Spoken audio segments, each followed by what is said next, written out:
Eh, bueno, en la catequesis de ayer lamentablemente no la grabé, entonces voy a hacer un resumen un poquito más rápido para los que no pudieron asistir a la catequesis, pero que les quede claro lo que vimos ayer. Eh, está conectándonos con la semana anterior, lo que estábamos viendo son los ídolos que nos hemos hecho ahora. Es decir, nosotros los seres humanos nos hemos hecho de ídolos ya no de piedra, como en la antigüedad, ya no de madera, ya no de oro, sino que nos hemos hecho de ídolos que son más intangibles, pero que son ídolos porque les damos el lugar de Dios. Es decir, le damos el lugar, quitamos a Dios del lugar que le pertenece solo a Él y ponemos otras cosas en su lugar. Y eso es un ídolo, a un ser que le damos el lugar que merece Dios. No necesariamente le haremos un altar, no necesariamente crearemos una religión alrededor de ese ídolo, ni le haremos así, ni le quemaremos ofrendas, ni nada por el estilo, pero definitivamente que nos hemos hecho de una serie de ídolos a los que ponemos en el lugar de Dios. ¿Cuál es el lugar de Dios? Dios es el ser todopoderoso que hizo el cielo y la tierra, el que pensó todo este universo con sus reglas, con sus normas, para que los planetas no choquen, para que el sol nos caliente sin quemarnos, para no estar tan lejos del sol que más bien nos congelemos, para que la vida se dé, para que subsista, para que tengamos el espíritu que tenemos en nosotros, que es ese autoconocimiento, esa conciencia, ese ser, esa inteligencia que nos mueve y que nos distingue del resto de los seres vivos, a quienes también se les dio unas cualidades impresionantes, pero el ser humano se nota que tiene un espíritu, una voluntad, una conciencia que le hace capaz de cosas maravillosas, así como de cosas espantosas. Pero ese Dios que hizo todo, que le dio sentido a todo, que sostiene con su inteligencia, con su poder todo, el que hizo que todo surgiera, lo que ya hemos visto en los temas anteriores, eh, ese ser, no, ese ser merece un lugar, merece un tratamiento, merece nuestro mayor amor, el santo temor, la ubicación, saber que Él es Dios y nosotros criatura. No somos nosotros los que le decimos a Él cómo hacer las cosas. Es Él el que nos dice a nosotros cómo hacer las cosas. No somos nosotros, las criaturas limitadas, efímeras, débiles, las que le decimos al Dios Todopoderoso cómo deben ser las cosas, cómo Él debe actuar, qué debe de hacer. No, es Él el que nos dice a nosotros. No le decimos nosotros a Él qué conviene, Él nos dice qué conviene. Entonces, esa ubicación que tenemos que tener con Dios, de sabernos criaturas y darle a Dios el lugar, nuestro máximo amor, nuestro máximo respeto, nuestra máxima obediencia, santo temor hacia Él, es el respeto que le corresponde solo a Dios, solo a Él se lo debemos dar, pero a veces se lo quitamos para otras cosas. Entonces habíamos visto en la catequesis anterior al primer ídolo que era el ídolo como yo digo, es decir, ese ídolo que soy yo, que es en el fondo la raíz de todos los demás ídolos.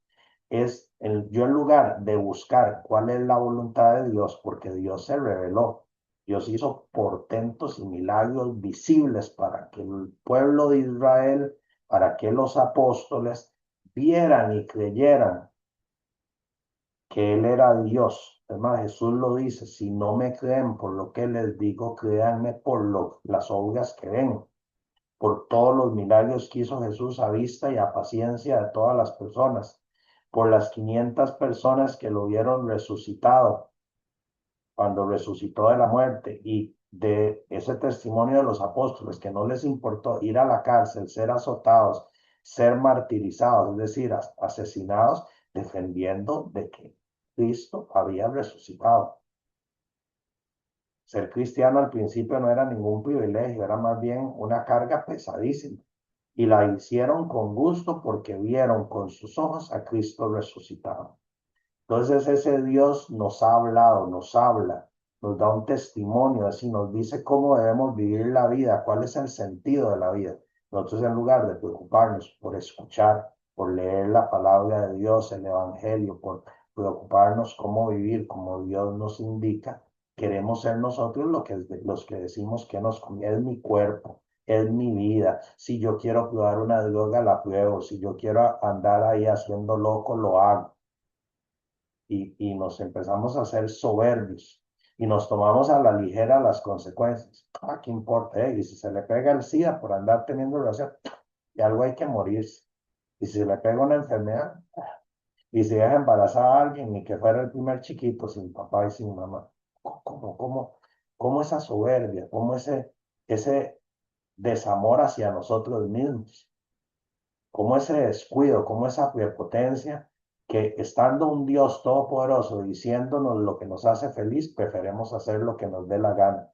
Aunque casi de antemano sepamos que el que se mete a usar drogas queda esclavo, que el que se hace adicto a la pornografía después no puede ni llegar temprano al trabajo porque está viendo a ver cómo ve pornografía. Una esclavitud, que el que se hace alcohólico empieza a perder a la familia, después, que no es camino andar regando hijos por todo lado, que no ayuda a mi dignidad de mujer andarme acostando con cuanto tipo sea, por nada, ganándome nada, siendo, o sea, ¿por qué somos así? ¿Por qué no le hacemos caso a Dios? ¿Por qué nos andamos metiendo en problemas? Bueno, es la soberbia del ser humano y ese era el ídolo como yo digo, ya lo habíamos hablado. Ahora vamos a ver otros ídolos eh, para cerrar este tema. El primero es, el segundo es el Dios Juan el Bautista. ¿Qué pasa con Juan el Bautista? Si ustedes revisan la historia de San Juan el Bautista, a San Juan el Bautista le cortan la cabeza. Bueno, me gustaría primero leerles lo que dice Efesios 5:23. Dice, el hombre es cabeza de la mujer, como Cristo, escuchen, como Cristo es cabeza de la iglesia, cuerpo suyo, del cual asimismo es Salvador. Entonces, el hombre es cabeza de la mujer, como Cristo es cabeza de la iglesia, cuerpo suyo, del cual es asimismo Salvador. Entonces vamos a ver, ¿quién es la cabeza? La cabeza es Cristo. Y el cuerpo, la iglesia. ¿Y a quién salva Cristo? A la iglesia, que es su cuerpo. Entonces, aquí es donde entra la historia de Juan el Bautista. Mientras Jesús murió crucificado y su cabeza quedó pegada a su cuerpo y resucita su cuerpo y su cabeza unidos, Juan el Bautista tiene otra historia. A Juan el Bautista le cortan la cabeza, se la entregan en un plato a la hija de la esposa ilegítima de Herodes, que era en realidad la esposa del hermano de Herodes. Y el cuerpo dice que los discípulos van y lo entierran. Quiere decir que la cabeza quedó por allá y el cuerpo por acá. Y que con eso, que hay gente que se confunde y se hace un ídolo. Se hace un ídolo que es, un momentito,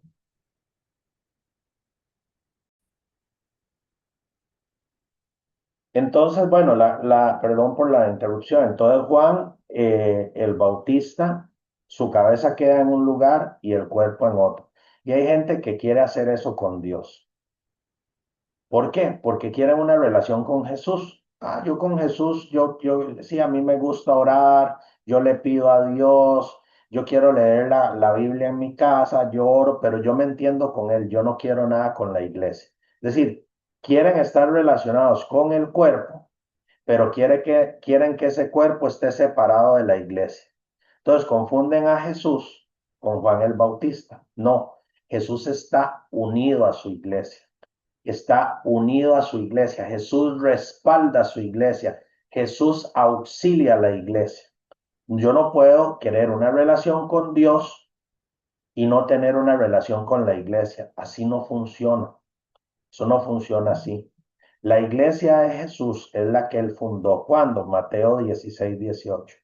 y ahora yo te digo, tú eres Pedro. No es que en este momento la funda, pero en este momento la anuncia. O sea, piedra, y sobre esta piedra, es decir, sobre la piedra de Pedro, edificaré mi iglesia, de la que y los poderes de la muerte jamás la podrán vencer. Importantísimo.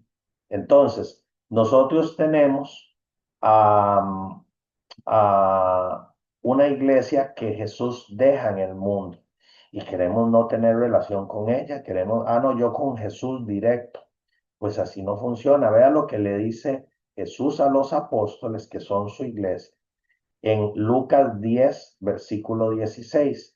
Quien les escucha a ustedes, me escucha a mí. Quien les rechaza a ustedes, me rechaza a mí. Y el que me rechaza a mí, rechaza al que me ha enviado. El que rechaza la iglesia, rechaza a Jesús y rechaza a Dios. Nada de estar haciendo estas separaciones.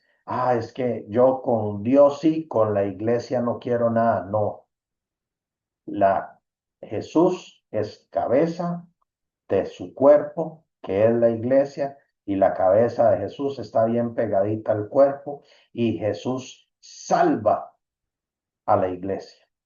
Hay que estar en la iglesia, hay que estar metido ahí, porque quien se encarga, porque quien quiere tener una relación con Jesús, pero no quiere tener una relación con la iglesia, está rechazando a Cristo y está rechazando al Padre. Así que este ídolo, nada de este ídolo yo me entiendo con Dios a mi cuenta, que además al final casi siempre es una gran hipocresía. Es una gran hipocresía porque al final de cuentas ni estamos con Dios ni vamos a la iglesia. Al final eso de que yo oro por mi cuenta y yo por ahí me entiendo, eso al final nunca se cumple. Bien, vamos a ver el otro ídolo que tenemos. El siguiente ídolo que nos hemos hecho se llama el Dios Buffet. Todos hemos ido a un buffet. En un buffet uno llega y solo escoge aquello que le gusta. Por ejemplo, a mí no me gusta para nada la ensalada rusa, la remolacha. A mí no me gusta. Entonces yo no la escogería si estuviera en un buffet. Escojo lo que a mí me gusta. Otra persona tal vez viene y le encanta la ensalada rusa, entonces la escoge. Entonces es un ídolo muy atractivo. Nos gusta mucho porque es agarrar los mandamientos de Dios y decir, ok, ese de no matar, sí, yo definitivamente matar no. Ese de no robar, bueno, yo tampoco robo. Bueno, pero ese de no mentir, pucha, no, ese sí, ese no lo voy a cumplir porque es que yo con unas mentirillas me zafo lo más bien de estas cosas, me escapo de la presión de problemas que tengo, etcétera, etcétera. Entonces me es muy conveniente mentir. Entonces, claro, yo busco mentir y entonces ese sí, ese no lo quiero, ese mandamiento. O está bien el mandamiento de no mentir, de amar a Dios sobre todas las cosas, pero ese de cometer adulterio, ese no me gusta porque, ay, ¿qué tiene de mal una canilla al aire? Entonces, pensamos que ante los mandamientos de Dios, tenemos que nosotros, ¿cómo se llama? Que ante los mandamientos de Dios nosotros podemos escoger cuáles sí, cuáles no, ¿verdad? Entonces, tomo de Dios y de sus preceptos los que a mí me conviene, generalmente los que yo cumplo o los que puedo cumplir. Eso los valido y hasta me echo una hablada ahí. Eso de matar, qué malo, la gente que mata, qué barbaridad, hay que ser un desgraciado para matar. Pero eso de cometer adulterio y arruinar un matrimonio, y de que los hijos sufren y que las cosas son, no, es que esa es la naturaleza humana. Ahí más bien me echo un discurso para justificar. Hay que tener mucho cuidado con eso. Los justifico. Es que eso ir a misa, no, es que ir a misa, es que no, orarle a Dios sí, pero ir a misa es que es muy difícil. ¿Cómo va a estar yendo uno a misa todo el tiempo? Cuidado con eso, cuidado, ojo con eso. Entonces, eso es hacer de Dios y de sus mandatos un bufete, eso no existe. Y no existe y la palabra de Dios nos lo deja muy claro y vamos a buscar Santiago capítulo 2 versículos del 10 al 11. Santiago capítulo 2 del 10 al 11. Ojo lo que nos dice Santiago. Porque si alguien cumple toda la ley, pero falla en un solo punto, es como si fallara en todo.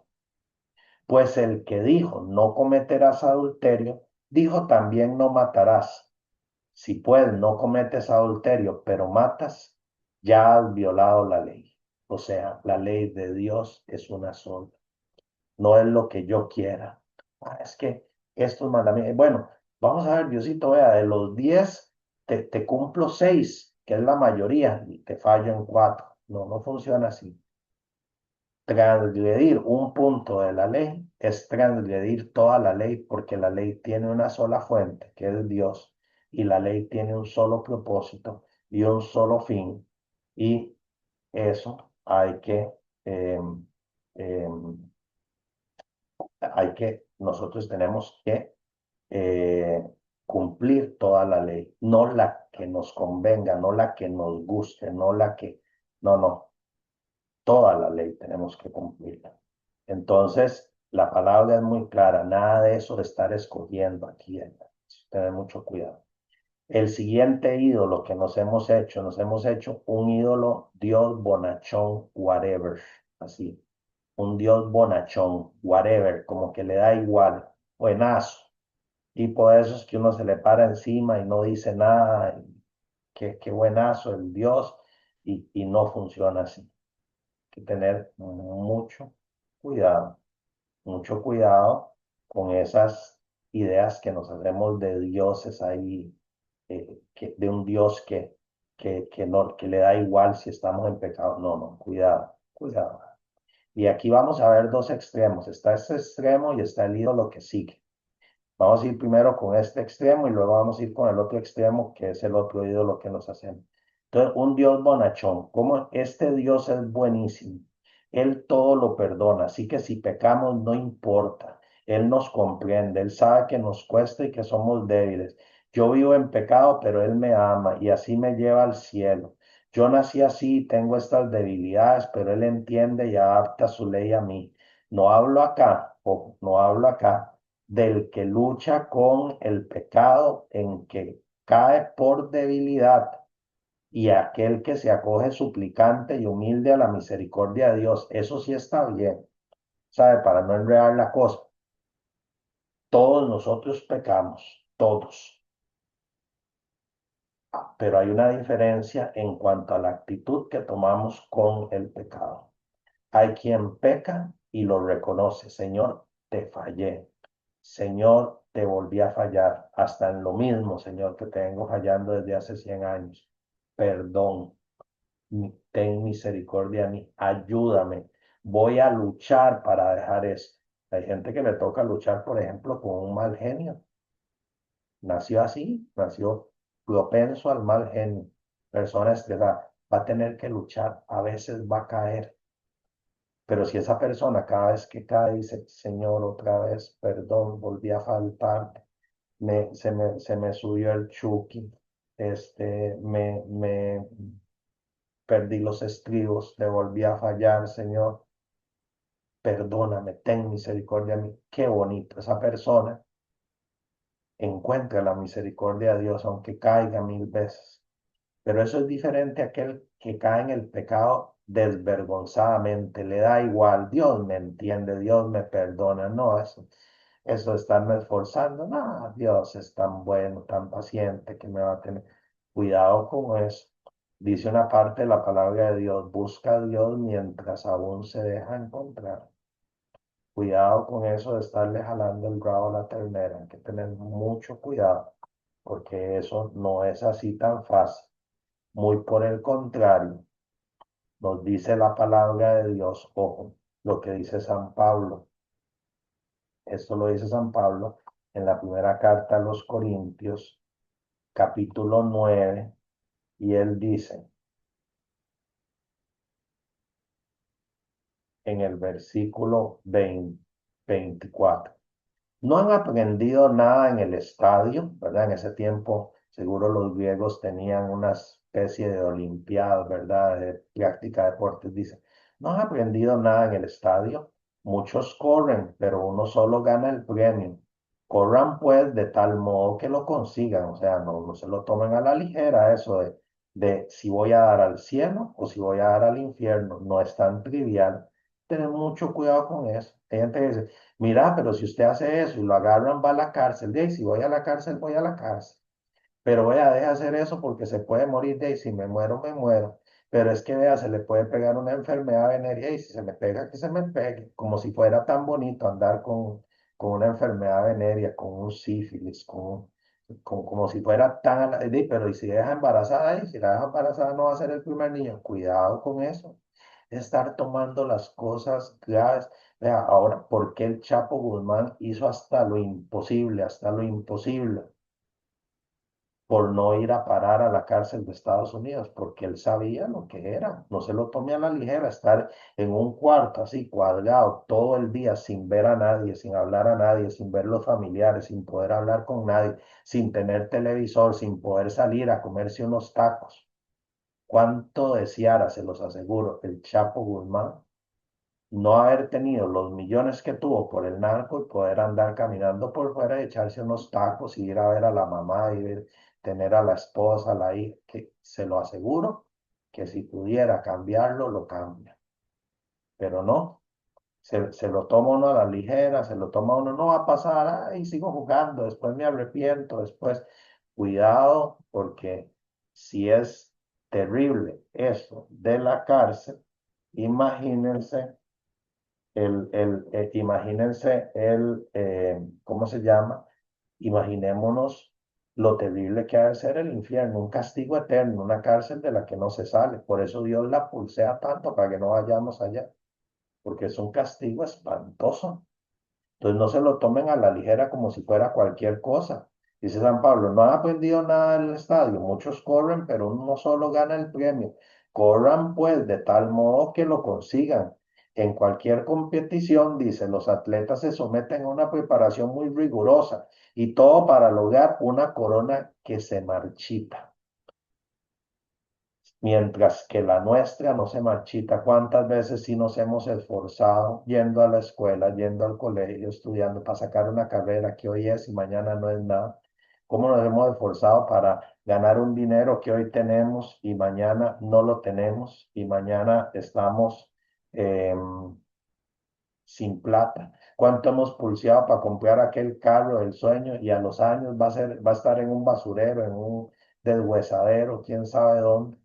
¿Cuántas veces con aquella ilusión construimos aquello y luego se derrumba? O sea, todo lo de aquí es temporal. Por eso dice, han hecho tanto por una corona que se marchita, mientras que la nuestra no se marchita. Por el premio eterno habría que darlo todo, habría que esforzarnos, habría no tomar esa actitud de, no, Dios me perdona, ¿qué importa? Yo me la juego, yo ando en adulterio, pero a mí qué. De si me voy para el otro lado, me voy para el otro lado. ¿Cómo así? El castigo es terrible y el premio es grandiosísimo. Si uno ha luchado por cosas tan vanas en esta vida, por comprarme una cosa, por ir a un paseo, que usted va al paseo, era de 2 semanas y cuando se da cuenta ya está de vuelta en la casa y ya pasó el paseo. Cuando se da cuenta ya ni ve las fotos. Entonces, ¿cuánto más hay que luchar por el premio eterno? Lo que tome, lo que haya que hacer, lo que haya que prepararse. Ni leemos la Biblia, ni vamos a misa, ni oramos, como si fuera cualquier cosa. Y hay que tener cuidado con eso. Muy bien. ¿Y qué dice San Pablo? Así que no quiero correr yo sin preparación. Lee la palabra, él ora. ni boxear dando golpes al aire ahí bateado, no, a lo que vengo. Castigo mi cuerpo y lo tengo bajo control, no sea que después de predicar a los otros, yo me vea eliminado. O sea, ni San Pablo se confió, imagínense, ni San Pablo se confió. Dice, yo ahí voy poniéndole duro. Nada de hacerse eh, adorador de ese ídolo, de el dios bonachón, whatever, no, a prepararnos. Y termino con lo que dice Filipenses 2 capítulo 2. Por tanto, el mismo San Pablo dice, por tanto, amadísimos míos, que siempre me han escuchado, sigan procurando su salvación, ojo, con temor y temblor. Y si lo hicieron cuando me tenían presente, háganlo más todavía cuando estoy de lejos. Procuren su salvación, busquen su salvación con temor y temblor.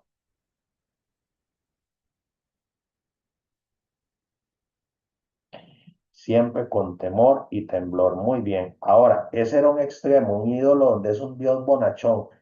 Ahora vámonos al otro extremo. Hay quienes se hacen un ídolo que se llama el dios juez, implacable, inmisericordioso, ese juez que solo castiga, tomador de notas además. ¿Por qué tomador de notas? Porque los que siguen a este Dios no solo les gusta que Dios calcine a las personas malas, sino que a ellos les gusta ser ayudantes y decirle a ese Dios quiénes son los malos. Señor, a este grupo, calcínalo y que vaya al infierno. Ay, pucha. O sea, usted se pone de ayudante de ese Dios a decirle a quiénes y usted manda al infierno. Hay que ver los comentarios en Facebook. Ojalá tal persona se queme en el infierno y le pongan fuego por los dos lados y le... ¿Qué cosa? ¿Qué cosa? De repente usted, vean que en el fondo ese ídolo, los ídolos somos siempre nosotros mismos proyectándolos. Dios bonachón, una proyección mía es que tengo pecados que no quiero renunciar, entonces me invento un Dios que me perdona todo y que no le importa que yo ande en pecado. No es así. Y este es otro, soy yo que quiero castigar, que quiero maldecir, que quiero golpear, que quiero a los que yo considero los malos. Y entonces, este,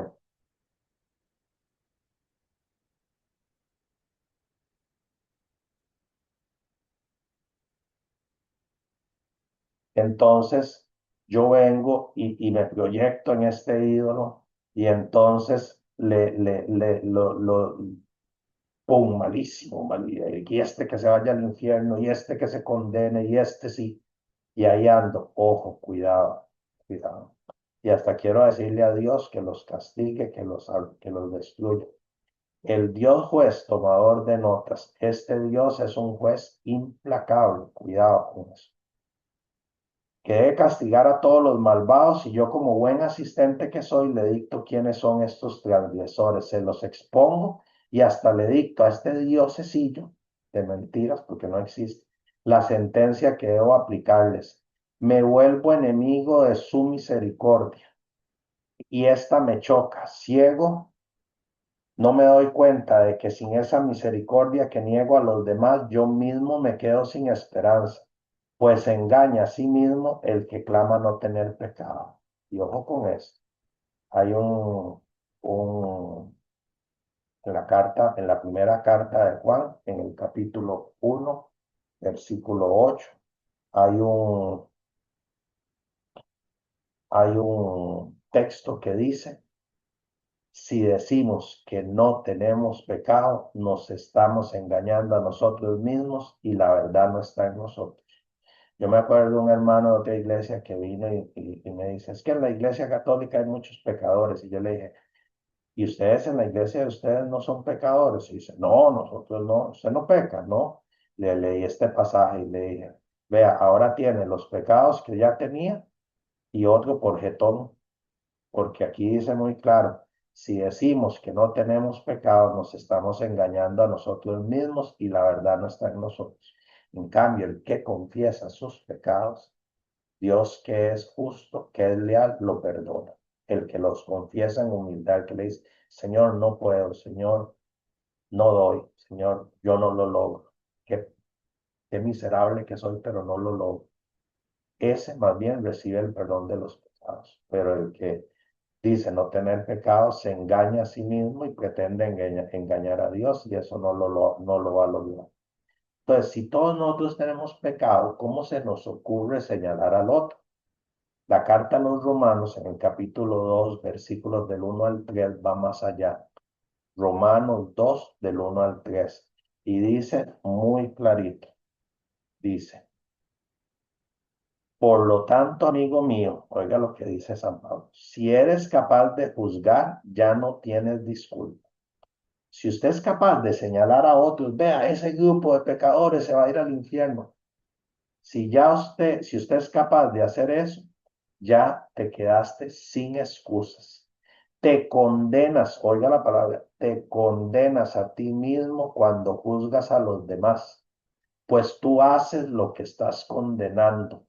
Cuidado, tú haces, oiga, tú haces. Yo me acuerdo que a mí me impresionó mucho porque yo era de los que cuando alguien se me acercaba a pedirme dinero y yo le notaba aliento a licor, yo no le daba, porque yo decía, le voy a dar dinero y se va a ir a tomar.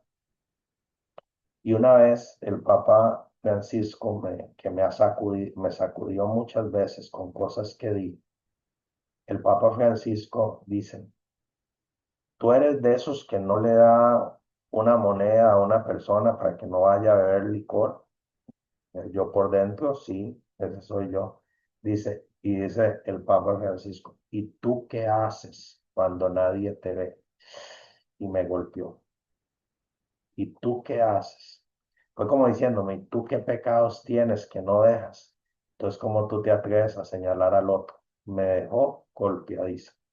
A partir de ahí ando así, trato, pero a veces me sale, a veces no me sale, pero trato de andar calladito, sin señalar, sin juzgar.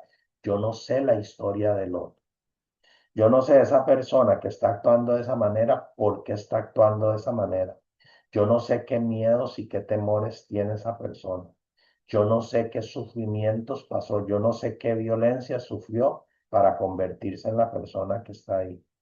Mi actitud ante la maldad debe ser siempre la misma. Uno denuncia y despotrica contra la maldad. Uno no tolera la maldad. Uno la denuncia. Uno la exhibe. Uno la dice, aún la propia. Pero uno no señala a las personas ni busca la condena a las personas. Está bien que hay cosas que hay que frenar, claro, pero la actitud de un cristiano es la de orar siempre por el pecador. No querer nada con el pecado, pero orar por aquella persona para que ojalá esa persona cambie y viva, porque el que así actúa, actúa idéntico a Dios, porque este Dios que se pintan algunos, que está deseando mandar al infierno a todo el mundo y castigar a todo el mundo y mandar a todo el mundo al infierno, ese Dios yo no sé dónde se lo han inventado, porque ojo lo que dice Ezequiel capítulo 18, versículo 23. Dice, ¿acaso me complazco yo en la muerte del malvado? Esto es un oráculo del Señor Dios, un oráculo, algo que Dios le dice al profeta para que lo diga. ¿Acaso me complazco yo en la muerte del malvado y no más bien en que se convierta de su conducta y viva? Dios no quiere la muerte del pecador, sino que se convierta y que viva. Eso es lo que Dios quiere. Este Dios que está deseando condenar, que está deseando, ese no existe.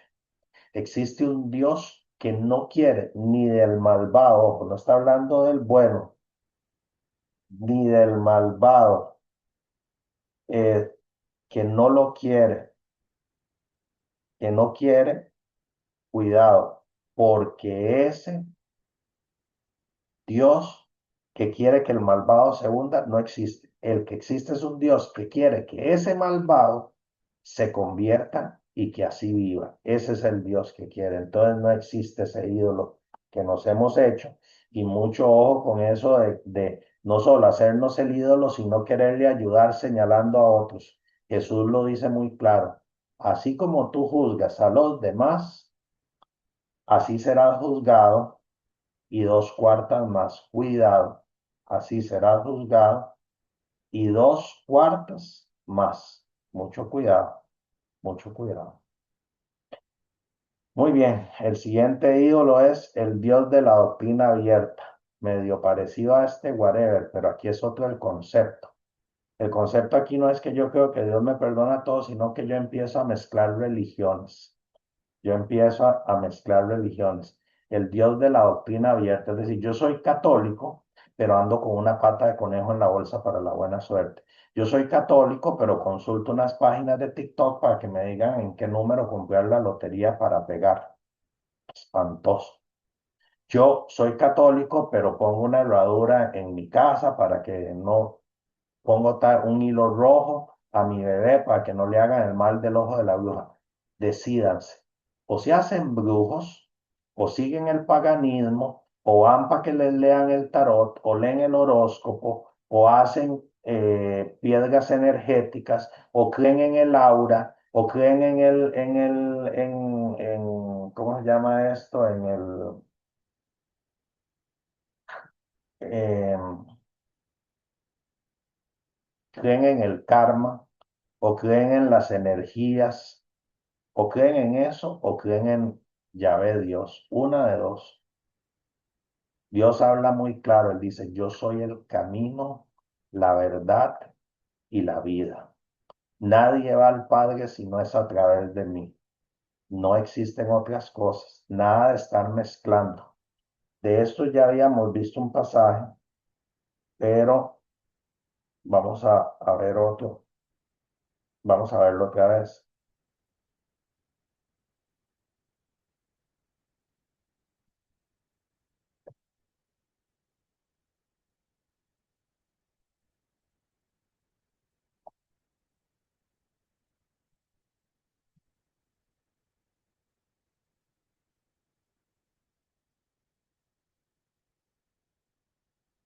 Ese pasaje es Primera de Corintios 10:21. Ojo lo que dice San Pablo, advirtiendo para que no participemos del culto de Dios y del culto pagano. Ojo, mucho cuidado con eso, porque eh, hay que tener cuidado con ese tema, mucho cuidado.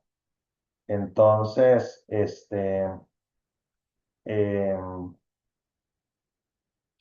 eh, entonces tener mucho cuidado, porque vea lo que dice, no podéis beber del cáliz del Señor y del cáliz de los demonios, no podéis ir a la misa donde se hace presente la sangre de Cristo en el cáliz, participar de esa mesa donde comemos el cuerpo de Cristo y a la vez ir a consultar a los brujos y a la vez andar con una pata de conejo.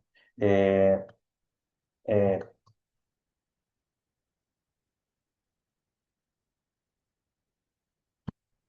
entonces, un momentito, por favor.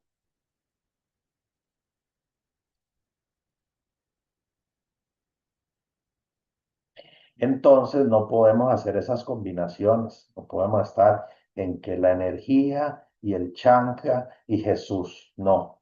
Entonces, ojo con esas mezclas, ahora está muy extendido. Ah, sí, es que sí, yo soy católica y todo, pero yo creo en el aura y en el karma. O una cosa es cierta o la otra. O seguimos a Cristo o no lo seguimos. Mucho cuidado con esto. ¿Verdad? No podéis beber del cáliz del Señor y del cáliz de los demonios. No podéis participar en la mesa del Señor y a la vez de la mesa de los demonios. Cuidado con eso. Y de la mesa de los demonios. Muy bien. El Dios bajo la Biblia, según mi entender.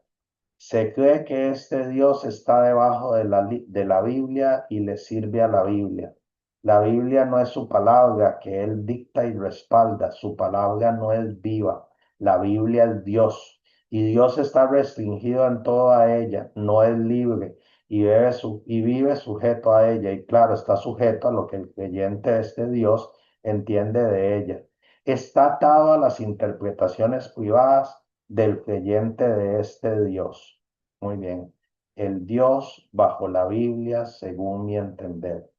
Qué peligroso es esto. El Dios debajo de la Biblia, según mi entender. Vean que al final soy yo el prepotente, soy yo. Es como yo interpreto la Biblia, como yo la interpreto, así tiene que ser. Y Dios está sujeto a esa interpretación mía de la Biblia. Dios está sujeto a eso. Y Dios tiene que hacer lo que yo creo que tiene que hacer. No puede ser de otra manera. Y vamos a ver un texto. Voy a buscarlo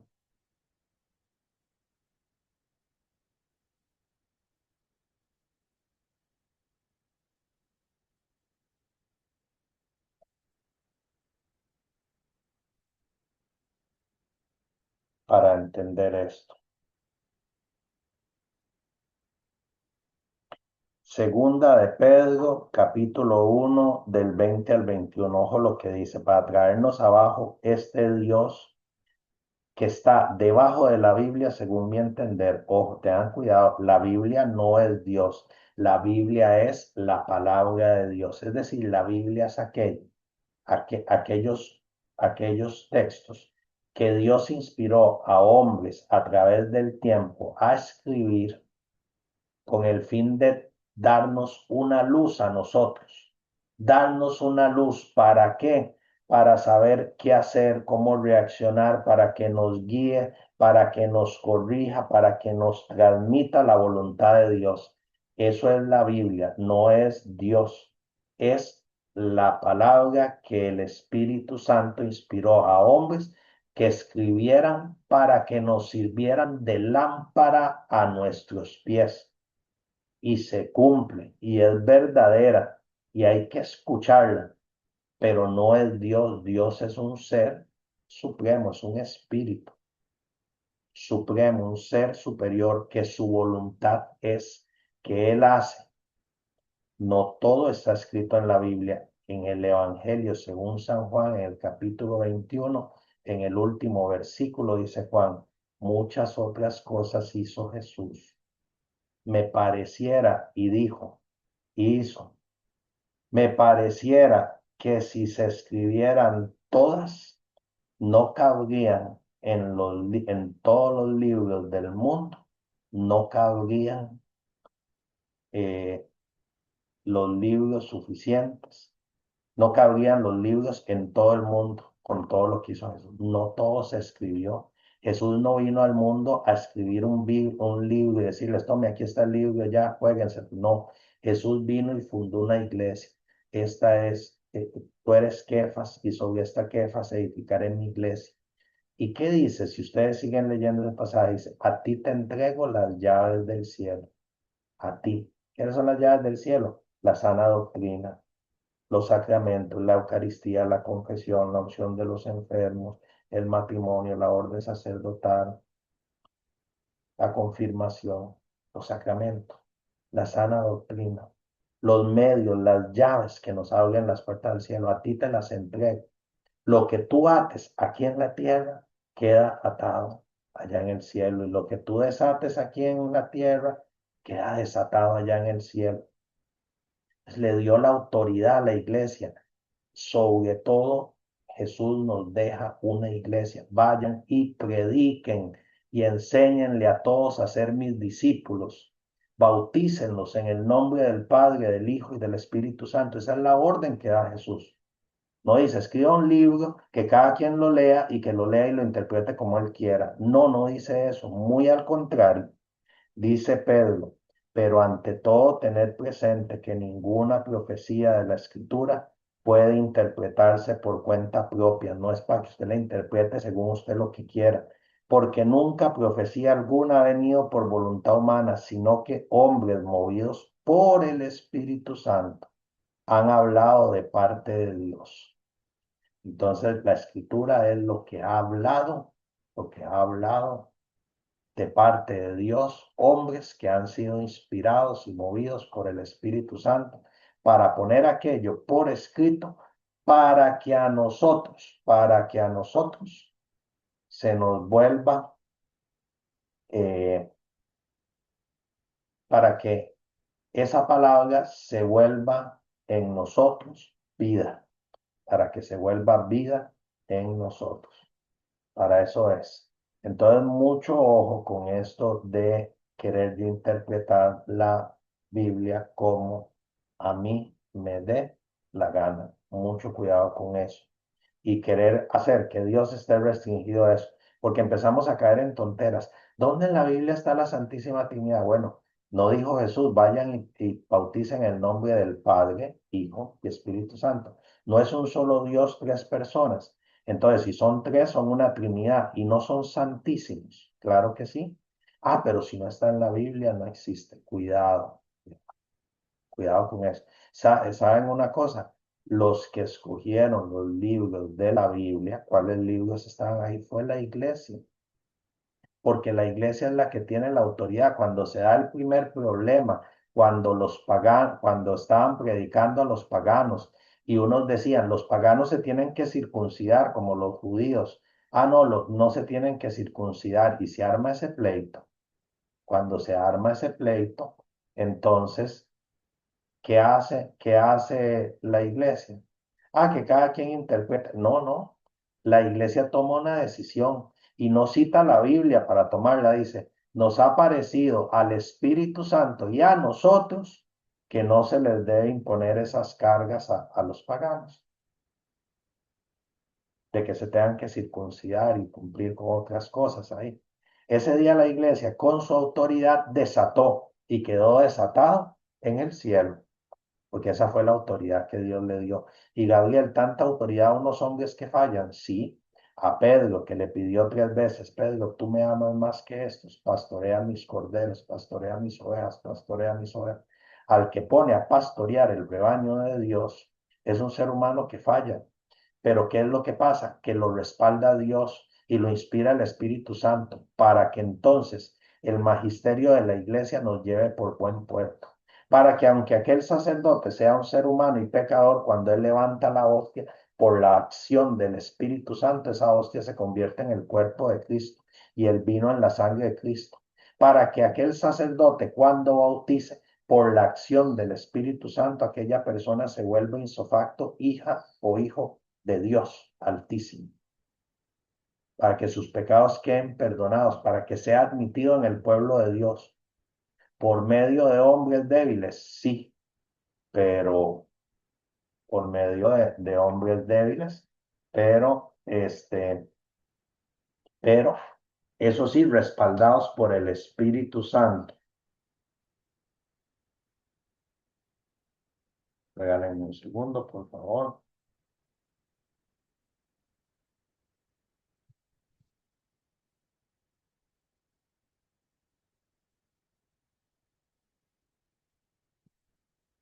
Entonces, el Espíritu Santo es el que sostiene a la iglesia.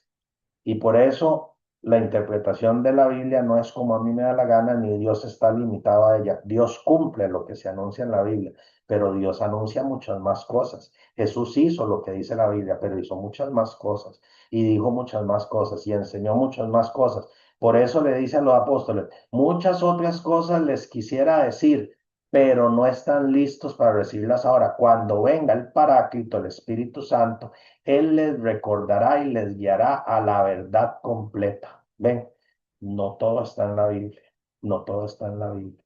Se necesita, pero el Espíritu Santo, que es eterno, está respaldando a la iglesia para que las puertas del infierno, aunque la sacudan, no la derroten. Esa es la promesa de Jesús.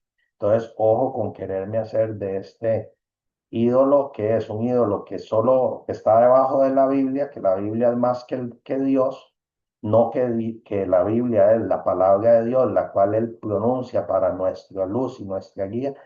La palabra, dice la palabra, la misma palabra de Dida escritura es útil para enseñar, para corregir, para redarguir. Para eso es la Biblia, para guiarnos, para enseñarnos, para mostrarnos, para guiarnos, para hacer luz en nuestro caminar. Pero no es que la Biblia esté encima de Dios, hay que tener cuidado con eso. Eh, y mucho menos que sea mi interpretación la que vale. Muy bien,